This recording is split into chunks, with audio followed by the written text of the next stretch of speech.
What's going on, everyone? Today we're going to be touching on fitness myths. The interesting thing about today's episode is that we have a lot of questions on a lot of things. So these questions are going to be a lot of the things that maybe you have questions to, or maybe you want to ask, but maybe you're shy about asking. Maybe the internet's not give you that perspective, right? We can always find the answer, but perspective is something else. So I'm gonna touch on a couple of topics, and hopefully you find it entertaining. Um, so one of the questions is, do I need to train every day to see results? This is a good question because I think that we think about consistency, we think about training, and obviously results don't come if you're not dedicated and you don't put in the effort, right? But do you need to be training every day? I do think that we need to incorporate rest. Rest is something that sometimes people don't really take into account. Number one being sleep, right? We need to have our adequate amount of sleep. But overtraining could be a lot of things, right? Does overtraining happen just out of the blue? Is it because you start training 2 a days? No, it happens because you haven't gave your body sufficient rest. Also, your muscles or your central nervous system or your immune system is not prepared for it. So you're doing a lot of work without proper preparation, right? So there's a difference between someone saying, you know what, today I'm gonna put myself through a 2 hour workout. I'm gonna do back squats, leg press, deadlifts, and I'm gonna do a bunch of things. But if you never done that, you're more likely to get hurt, right? So you're thinking about doing too much. So sometimes a little bit throughout the week, if you're being dedicated in that format, if you're going 5 days a week and you're being dedicated in that sense, you just do enough, right? Throughout the weeks and months, yes, this will be progressive. So yes, you will see results, right? So do I need to train every day? No, you don't. But depends on your programming, depends on how you're structuring those workouts. Can I turn fat into muscle? Trainers laugh at this question because if you're knowledgeable on the subject, you know that it's asking somebody, it's just like asking somebody, can you turn diesel into gasoline? They're two different sources of energy, right? Yes, our body uses both, but it depends on how you use them, right? Because it all has to do with energy systems and also proper rest time and what is it that you're initially focusing on, right? So, can you turn fat into muscle? No, you cannot turn fat into muscle. This is not possible. Okay. But what can happen is that you're training and you're not having sufficient carbohydrates, and then you start breaking protein in order for you to use that as fuel, right? And this happens to a lot of people that go into the keto diets. They think about, okay, I'm not having as much carbohydrates. I can get leaner because I'm using fat as a fuel when I'm not training. But what does your body need during training? It needs carbohydrates, right? It needs sugar. So it's going to find a way to break down something, right? A source, whether it's fat or protein, to create sugar, right? Your brain always needs sugar. It needs sugar to operate. So it doesn't really, I'm not a big fan of the keto diets. I'm not a big fan of people that eliminate carbohydrates because they think that they're the bad person here or the bad thing. Um, I always say you have to be mindful of what you're using as energy because you do need carbohydrates. You do need them. Do you need 250 grams of pasta? No, right? So it's about how you implement it. I'm a big fan of the small Gatorades in between workouts because they have sufficient sugar for you to work out with them. So this is a reason why people have BCAAs. Maybe they throw in some element or they throw in any sort of hydration packet in it if you don't want anything with sugar, and it's gonna help you have salt during your workout. As you sweat, you do lose salt, so it helps your muscles contract better. Okay, but sugar is king in that sense. You need sugar to operate. Let's go into our next question. Do women need to train differently than men? Um, I would say no. I would say no because I think that I have a funny thing that I do with my clients, and my sometimes I'll tell my girl clients, or I'll tell them do a push up, right? And they're like, can we do a girl push up? And I'm like, show me a girl push up, and they obviously show me the modified version. And I'm like, why are you already telling me that a girl is supposed to be weaker? Right? I get it. You might not have all the strength, you might not have all the range of motion, but you're already belittling yourself by doing that. So I'm not a fan of that. I think that you can still achieve your goals, but you might not be as strong, but let's work up to it. There's no such thing as a girl push up in my perspective, right? It's about how do you approach it and how do you gain strength from it, and can you see yourself getting stronger, right? So do women and men need to train differently? Not really. You have to think we have the same body parts for the most part. And, you know, when you're approaching muscle groups and training different systems, you can still apply it the same way. It's just the emphasis and the focuses are going to be different. Do we need to go heavier on weight? Do we need to change the rep scheme? Do we need to go rest longer in between these sets, or do we need to rest shorter? Those are the things that change. It's not really the exercises, depending on the goal of the individual. Maybe that person wants to develop more glutes, so obviously we need to do more leg dominant exercises.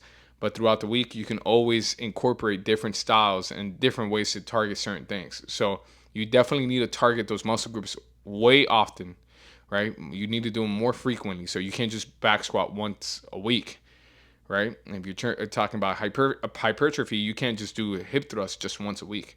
You could do different variations every time you go train. That way you're always consistently training it. Do I need a stretch before every workout? Um, it depends what you call stretching, right? Do you need to stay there and do static stretching and just hold a certain position for a long time? No, right? I don't think that this is appropriate.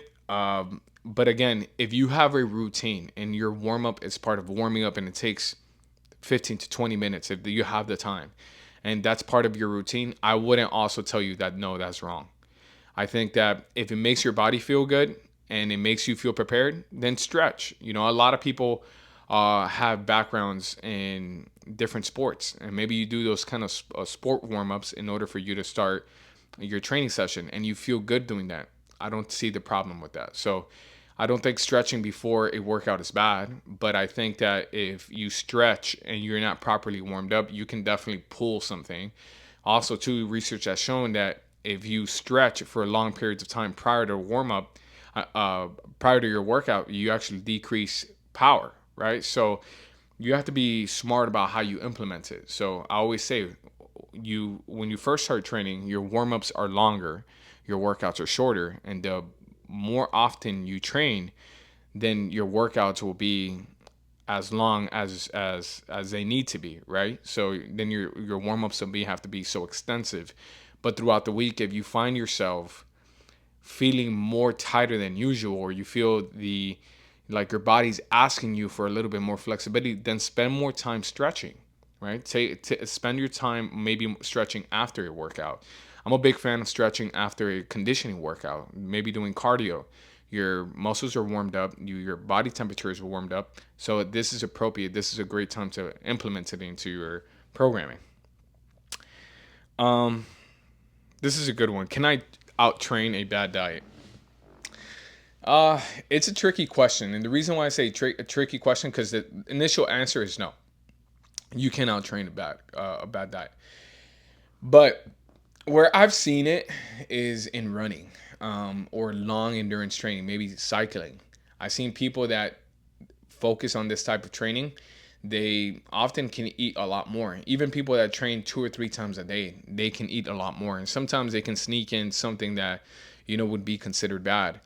But it's you have to think about your calories, right? If you're in a calorie deficit, if you can afford that energy, right? If you can afford half a Snickers bar because you're under your caloric needs and you haven't hit the carbohydrate needs, then yeah, if it fits your needs, you can go ahead and do it. Well, doing it once won't hurt you.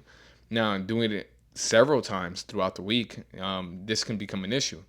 The issue also becomes in behavior, right? So you're having this happen so often that can indirectly affect how you feel. So throughout the weeks on end, if you keep doing this, your body's going to start.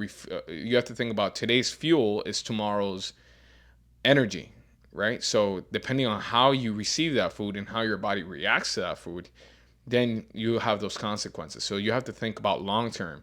How is my body going to feel tomorrow? You know, and a lot of people ask me this question when they're thinking about doing long endurance training, especially preparing for a half marathon or a marathon.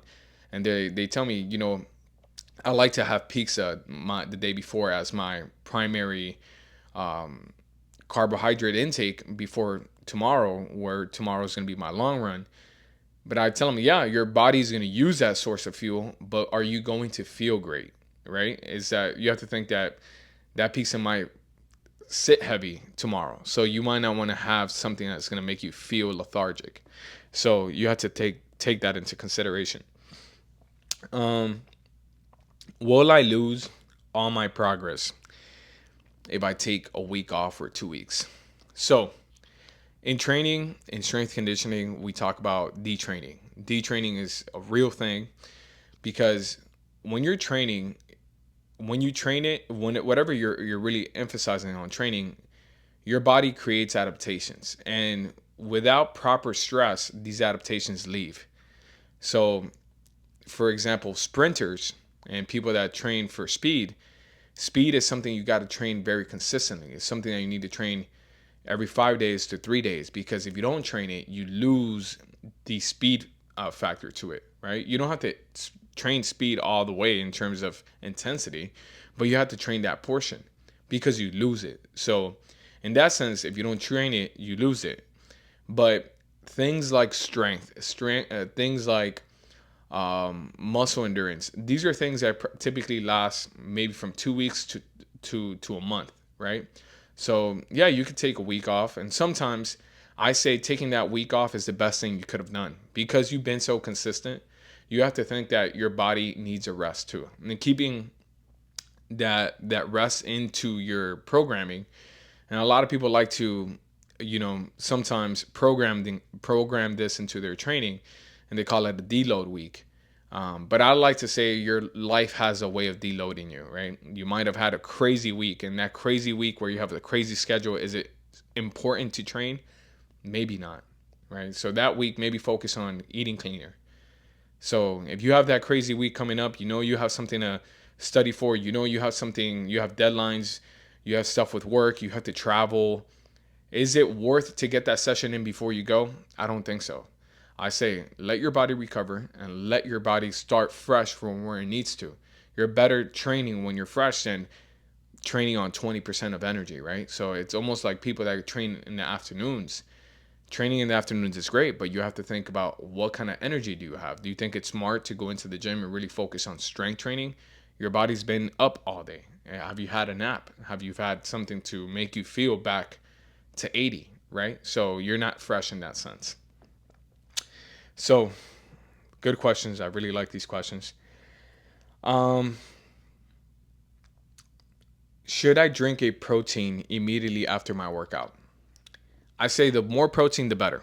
Every coach can agree with this, because we always talk about having high protein. The more high protein that you have, the more ideal lean body mass you will have. In terms of how we're going to keep the way we look, yes, we need more protein. Is it necessary that we have protein after a workout? No, you don't necessarily need to have it after a workout. But what I like to think about this, the way I like to frame this is, if you're not getting your, what if, okay, so let's say, for example, let's say you wake up in the morning, you have something light, you go to the gym, you go work out, now you have to go to work. Do you have time to make a meal? Do you have time to eat breakfast? If you don't have time to eat breakfast, then a protein shake is appropriate, right? Before you have your first meal. Now, can I just have protein shakes as a supplement? I think that you need to have real food, right? So you can't just say, I'm gonna get rid of all the foods I'm eating, I'm just gonna eat this, right? So from that sense, you need to have, yes, protein. Isn't necessarily important to have protein after a workout, no. But they also, another big topic in fitness is the anabolic window and how long does that last, right? So research says different things. There's been some research that says the anabolic window can be 4 to 8 hours. Others say that can be a whole 24 hours. So that's always in debate. But I would say try to have the protein needs that you need throughout your day as much as possible. So try to get those proteins needs within your uh, calorie intake throughout the day. Um, can I spot reduce fat in certain areas? So what do I mean? So a lot of people talk about losing fat behind their arm, where their tricep is at, their back, belly fat, right? Can I spot reduce this? And the question is, the answer to that question is no. You can't target on a certain area and just say, I'm going to lose this. What you can do is help strengthen and develop that muscle tissue. You have to think about this. Why does that not happen? You have to think about your metabolism. When you start losing weight, right? You don't just lose weight in one area. Where you often see people losing weight is in their face. That's kind of the first signs of them losing weight, maybe around their neck, maybe around their cheekbone. You start seeing the differences. So from that instance, do we need to spot reduce? No, your metabolism is going to react depending on how you're eating. So as time goes on and the leaner you get, then those areas can be a little bit more developed in that sense. We can focus on specific areas. Maybe if you train your shoulders and they're a little bit leaner, then you'll probably have a leaner cut depending on what area you're focusing on. But it doesn't necessarily mean that you can focus on your triceps and there won't be no more jiggle. No, that's not necessarily the case. It's just about building more lean muscle mass so you can look apart. You can look and feel stronger in those areas so your body eventually comes out together. You can't just think about, I'm going to shave down this area of fat. And a lot of people have trouble with belly fat, right? And this, like I tell people, your body stores fat where it wants to store fat. It's not where you want it to store fat. So with women, we're going to know that the chest and the glute area, it's going to be areas that you also store fat, right? So if you start losing weight, you might lose some chest, right? This is very normal in training. This is very normal when you're trying to change your body and have adaptations. So you have to think about those things. So the last question we're going to do is running bad for your knees? This is an interesting question, right? I think running with bad technique can be hindering, right? And yes, with bad technique, you can hurt yourself. But doing anything with bad technique can be bad for you. Doing a deadlift with bad technique, a squat with bad technique, a hip thrust with bad technique can be bad for you. A lot of people talk about running on asphalt and sidewalks is bad for you. It's bad for your joints. I think that anything under a lot of stress and for a lot of time can be bad for you. Doesn't necessarily mean that it is bad for you. No, right? So it just depends. I think that, yes, your body takes a toll. I've been running for a bit. Has my knees sometimes bothered me because I've done too much? Yes. But do I do other exercises and strength training so I can still feel strong and I can still be pain-free? Absolutely. Right? So again, what are you doing with your body? And if you're doing too much of it, what are you doing to take care of it? Right? You don't just drive your car to the ground. You go change your oil. You go rotate your tires. Right? You go do all these things that you need to do to uptake your vehicle. Same thing with your body. So we're gonna do now a segment that this segment's either gonna be hot or cold, right? So do I think is overrated or underrated? Okay. Foam rolling. I think it's overrated because I think that a lot of people just think that you can foam roll pain away. But me personally, I think that it can also be underrated. I like to use it with all my clients because I like to use it as a way to get to know what your body's feeling today, right? It's almost like a immediate feedback of, okay, I'm gonna roll out a certain area that makes me feel a little bit better. My calves might be tight. I want to address that before we do other things. And we have seen that if you do foam rolling prior to training, sometimes you can get a little bit more range of motion for that short time period. It doesn't mean that it's going to happen throughout the day. Research has also shown this. Within that 1 to 2 hour or 45 minutes, that small increment of stretching or foam rolling with soft tissue can improve range of motion, right? But it's not going to be something that is going to replace or make you feel better in the sense of a specific injury. So I would say it's underrated and overrated both at the same times. Ice baths, are they overrated or underrated? I think I think social media makes it overrated, because obviously, who's gonna have an ice bath at their house? Not everyone is capable of having one. So, but I think that they do have benefits and they can help you out if you implement it in the right way.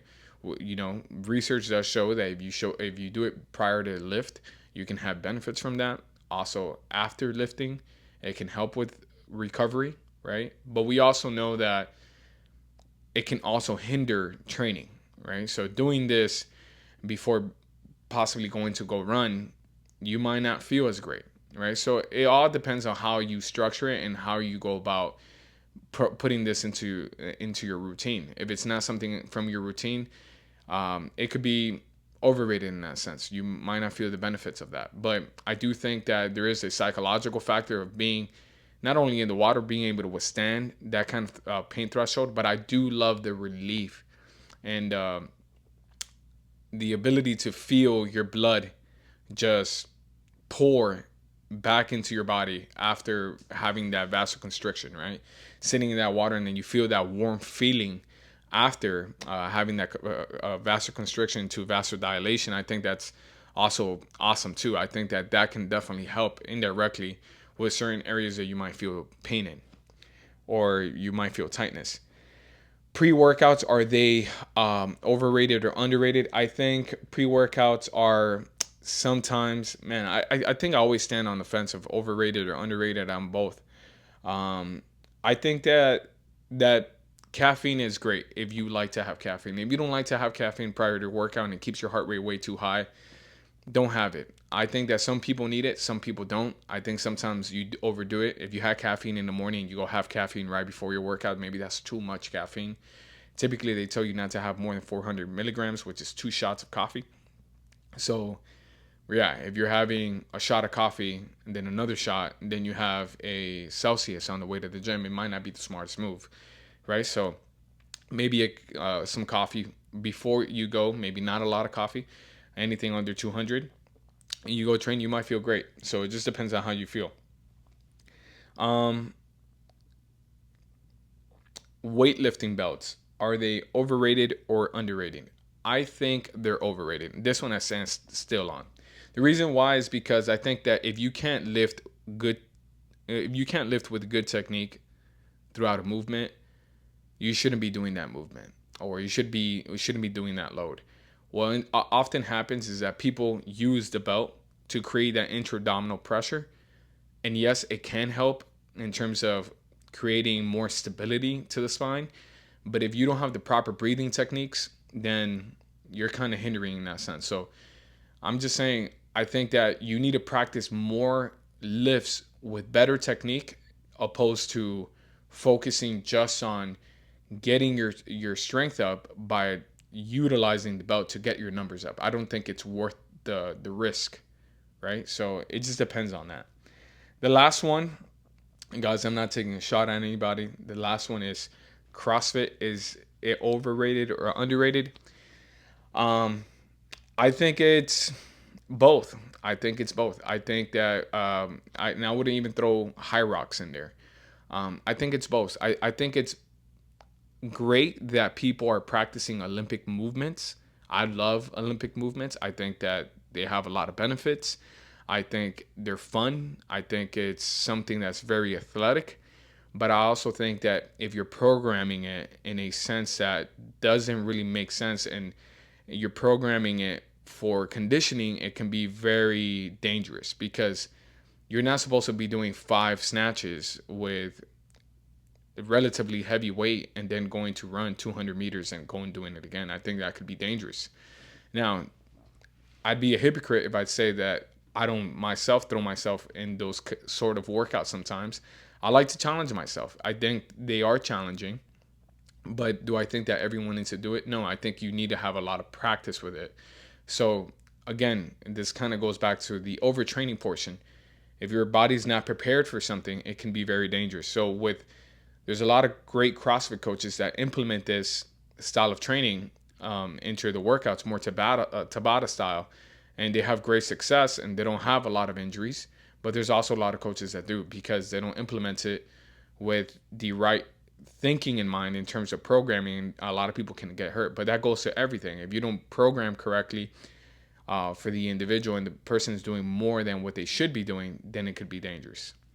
So guys, I hope you guys like this segment of questions. I thought this was pretty fun. I wanted to change it up a bit, so just create some questions. I've gotten great feedback from the podcast. Thank you so much. Shout out my boy Elvin. I'm rocking his tee right here. You know, got to fight some. We're working on something. I almost said something I wasn't supposed to say, but guys, I appreciate you guys tuning in. The channel is growing slowly but surely, and this means a lot for me to just get some feedback from you guys. So thank you for sharing. Thank you for growing the channel, and I'll see you guys on the next time.